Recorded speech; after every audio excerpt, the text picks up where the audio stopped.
आइए आज बात करते हैं कैचअप कोर्स के संबंध में। हम सब जानते हैं कि शैक्षणिक सत्र 2021-22 के लिए 3 महीनों की सेतु सामग्री यानी कैचअप कोर्स तैयार किया गया है।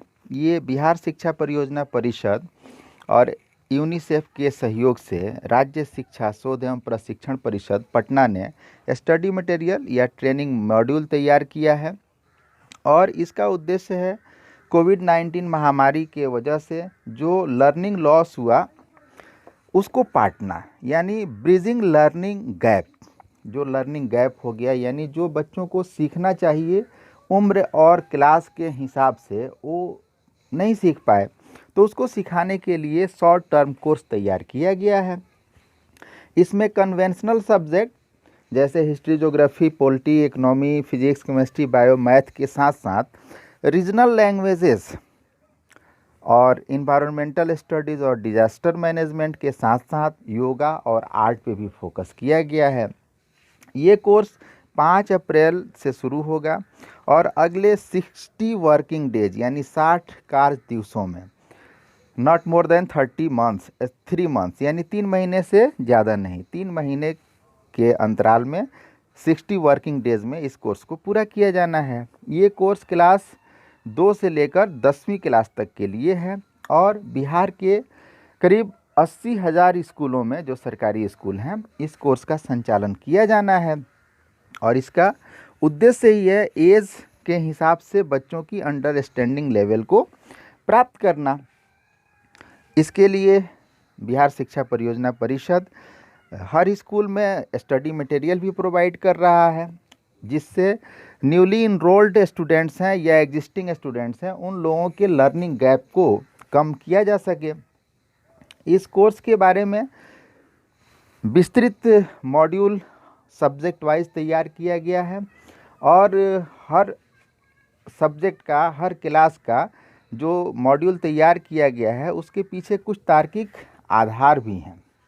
जैसे भाषा की अगर हम बात करें तो बिहार में हिंदी, अंग्रेजी, संस्कृत, उर्दू, मैथिली, भोजपुरी, बांग्ला, अरबी, फारसी भाषाएं पढ़ाई जाती हैं और भाषा पढ़ाने का उद्देश्य जो है, कुछ उसके सामान्य उद्देश्य हैं, कुछ विशेष उद्देश्य होते हैं। सामान्य उद्देश्य मैं बता रहा हूँ, विशेष उद्देश्य हर पाठ के हिसाब से होता है, यानी जो टेक्स्ट पढ़ रहे हैं उस टेक्स्ट के साथ कुछ स्पेशल अचीवमेंट की उम्मीद की जाती है। जो सामान्य उद्देश्य हैं वो हैं सुनना, बोलना, पढ़ना, लिखना, कल्पनाशीलता यानी इमेजिनेशन और सृजनात्मक चिंतन यानी क्रिएटिव थिंकिंग। ये हर लेवल के बच्चों के लिए और सभी तरह की भाषाओं के लिए आवश्यक है कि इन लक्ष्यों को प्राप्त किया जाए और बाकी जो चीज़ें हैं वो भाषा में समाहित जो टॉपिक है उस टॉपिक के हिसाब से कुछ स्पेसिफिक टारगेट होते हैं, उसको प्राप्त करना होता है। गणित में तमाम अवधारणाओं को समझना, जैसे गणितीयकरण की प्रक्रिया क्या है, गणितीय कौशलों का विकास, संक्रियाओं की समझ आदि, जिससे अगले क्लास में पढ़ने में आसानी हो। गणित जो है उसमें एक क्रमबद्धता होती है और एक स्टेज नहीं समझ में आए तो अगले स्टेज में जाना मुश्किल हो जाता है। तो एक गणित की सामान्य समझ विकसित करने के लिए वैसे टॉपिक्स को लिया गया है जिससे एक गणित की सामान्य समझ बने और अगली कक्षा में स्टूडेंट्स अच्छे से पढ़ सके। विज्ञान के अंतर्गत 7, 8, 9 और 10th के पाठों का चयन उनके लर्निंग आउटकम के हिसाब से टॉपिक्स का चयन किया गया है। जो लर्निंग आउटकम अपेक्षित है, डिज़ायर्ड है, उसके लिए कुल 7 प्रकरण या थीम्स का चयन किया गया है। इसमें भोजन, पदार्थ, सजीवों का संसार, गतिशील वस्तुएं, लोग और विचार, वस्तुएं कैसे कार्य करती हैं, प्राकृतिक परिघटना और प्राकृतिक संसाधन जैसे प्रकरण या थीम्स शामिल हैं। पर्यावरण अध्ययन में कक्षा 4, 5 और 6 के पाठों का चयन किया गया है। इसमें जो विभिन्न प्रकरण हैं वो है परिवार और मित्र, भोजन, जल, आवास, यात्रा, वस्तुओं का निर्माण और उपयोग पर आधारित सामग्री का चयन किया गया है। सामाजिक विज्ञान में 6, 7, 8, 9, 10 के अलग अलग विषय इतिहास, भूगोल, सामाजिक, आर्थिक और राजनीतिक जीवन से संबंधित विभिन्न थीम्स लिए गए हैं और उसके माध्यम से जो लर्निंग आउटकम चाहिए उसकी बात की गई है। इस कैचअप कोर्स में कन्वेंशनल सब्जेक्ट के संग कला समेकित अधिगम यानी आर्ट इंटीग्रेटेड लर्निंग पे फोकस किया गया है। आर्ट और आर्ट इंटीग्रेटेड लर्निंग अलग अलग चीज़ें हैं।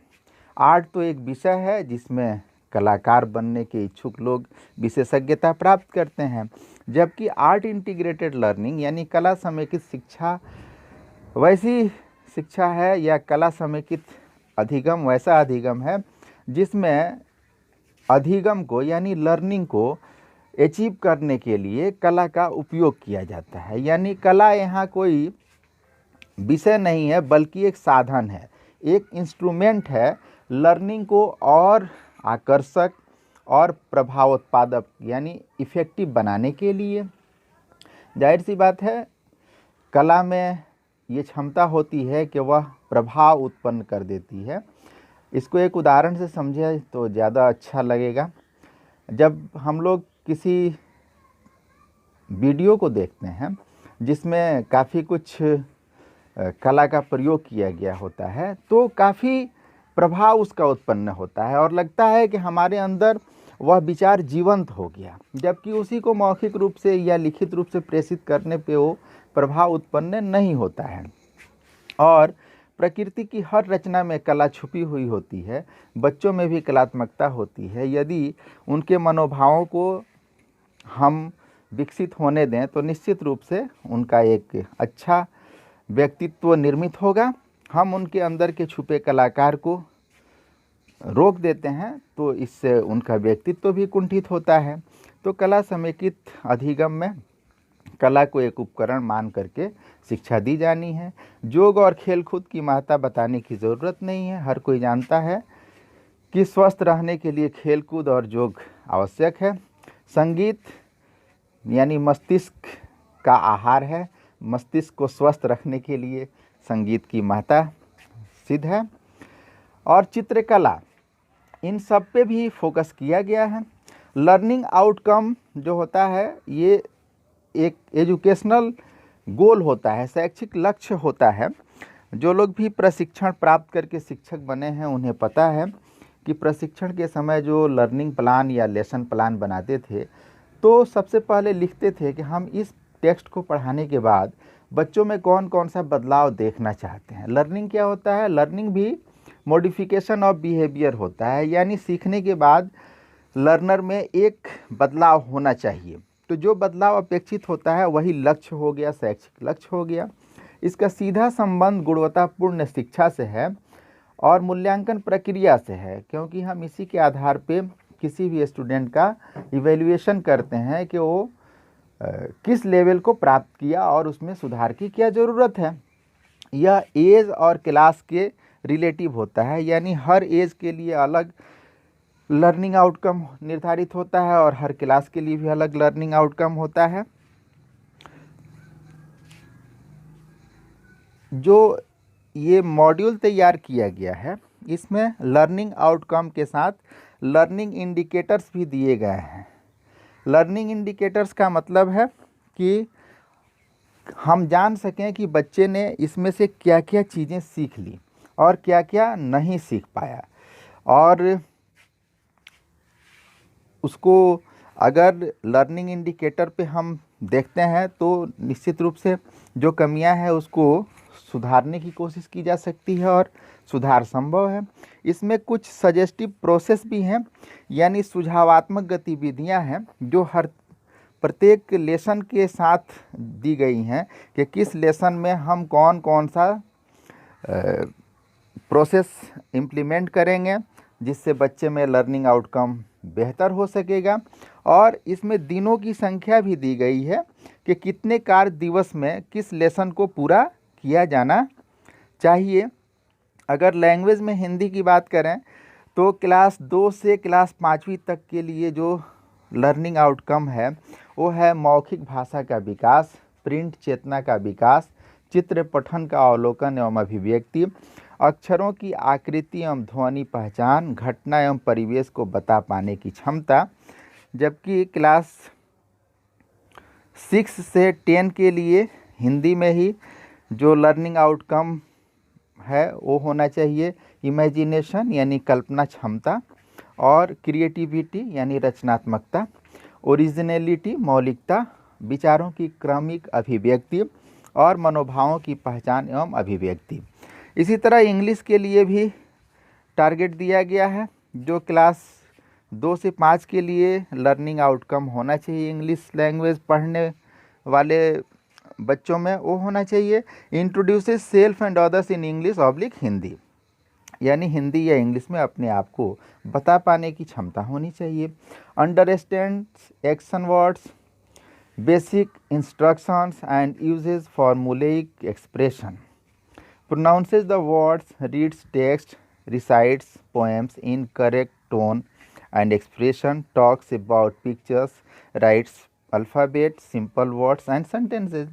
क्लास 6 to 10 के स्टूडेंट से जो लर्निंग आउटकम की उम्मीद की जाती है वो है talks in simple English, reads variety of text from different sources, rights paragraphs, essays, letters, applications, notices, telegram, dialogues, etc. Participates in debate, speech, interviews, creative thinking and development of analyzing power, comprehends the text, poem and writes related questions and answers.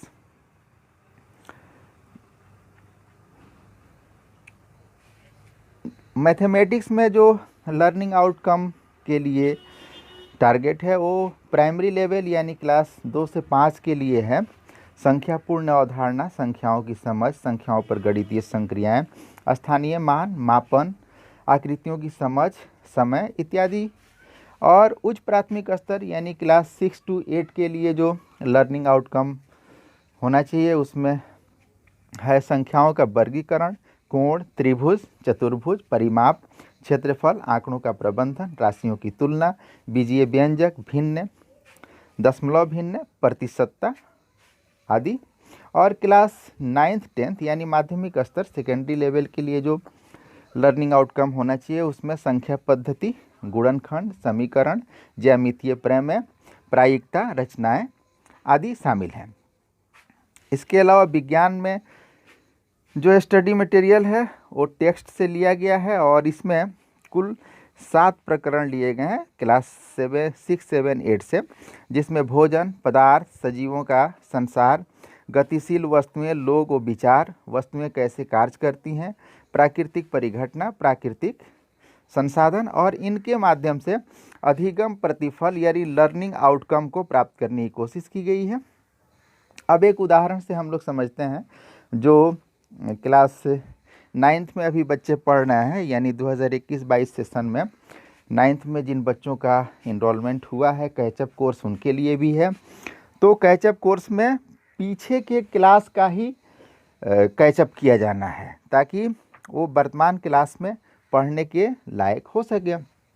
तो यहाँ class 8 से एक topic लिया गया है, एक नहीं बल्कि 2 चैप्टर्स, जिनके माध्यम से हम लर्निंग आउटकम्स और लर्निंग इंडिकेटर्स और सजेस्टिव प्रोसेस आदि के बारे में जानकारी प्राप्त कर सकते हैं। पहला चैप्टर है कब, कहाँ, कैसे और दूसरा है भारत में अंग्रेजी राज्य की स्थापना। इसमें लर्निंग आउटकम्स जो होगा वो है विभिन्न स्रोतों का इस्तेमाल कर भारतीय उपमहाद्वीप के अलग अलग नामकरण एवं बदलाव को समझते हैं। काल विभाजन को समझते हुए आधुनिक, मध्यकाल एवं प्राचीन काल के अंतर को बतलाते हैं। ईस्ट इंडिया कंपनी के शासन की भारत में स्थापना की परिस्थिति को स्पष्ट करते हैं। इतिहास में प्लासी और बक्सर के युद्ध के महत्व को बताते हैं। कलकत्ता, मद्रास या चेन्नई एवं बम्बई या मुंबई के विकास क्रम को जानते हैं। इस चैप्टर्स के लिए लर्निंग इंडिकेटर्स जो हैं वो इस प्रकार है। काल विभाजन के साथ साथ होने वाले परिवर्तन एवं स्रोतों की जानकारी है। समुद्री मार्गों से भारत और अमेरिका की खोज एवं उसके परिणाम की सामान्य समझ है। पुनर्जागरण, पूंजीवाद, औद्योगिक क्रांति, उपनिवेशवाद, साम्राज्यवाद जैसी परिभाषाओं एवं अवधारणाओं की समझ है। भारत में अंग्रेजी राज्य की स्थापना की परिस्थितियों का विश्लेषण करते हैं। भारत में देशी राज्यों और कंपनी के मध्य होने वाले संघर्षों को ईस्वी सन के साथ बताते हैं। फ्रांस और ब्रिटेन के मध्य भारत पर अधिकार को लेकर हुए संघर्ष को जानते हैं। मध्यकाल और आधुनिक काल के ऐतिहासिक स्रोतों में अंतर कर पाते हैं। प्लासी एवं बक्सर के युद्ध के परिणाम एवं महत्व के बारे में जानते हैं। जो सजेस्टिव प्रोसेस है, सुझावात्मक प्रक्रिया है, वह इस प्रकार है। मानचित्र के आधार पर भारत में अंग्रेजी साम्राज्य की स्थापना का विश्लेषण करना। पाठ्य पुस्तक के आधार पर उपनिवेशवाद, साम्राज्यवाद एवं औद्योगिक क्रांति के प्रभावों भारत के संदर्भ में की विवेचना करना छात्र शिक्षक के बीच चर्चा के द्वारा। चार्ट पेपर श्याम पट पर अंग्रेजी कंपनी की विजय का वर्षवार प्रदर्शन शिक्षक के द्वारा किया जाएगा। टीपू सुल्तान एवं महाराजा रंजीत सिंह के जीवन को जानने का प्रयास शिक्षक के द्वारा किया जाएगा। मानचित्र के आधार पर बंगाल विभाजन, बिहार विभाजन एवं भारत विभाजन को स्पष्ट करना, यह भी शिक्षक के द्वारा किया जाएगा। यानी क्या काम शिक्षक के द्वारा किया जाएगा और कौन सा काम विद्यार्थी के द्वारा किया जाएगा, ये भी बताया गया है। और ड्यूरेशन जो होगा 3 कार्य दिवसों का होगा, यानी 3 वर्किंग डेज में इसको पूरा कर लिया जाना है।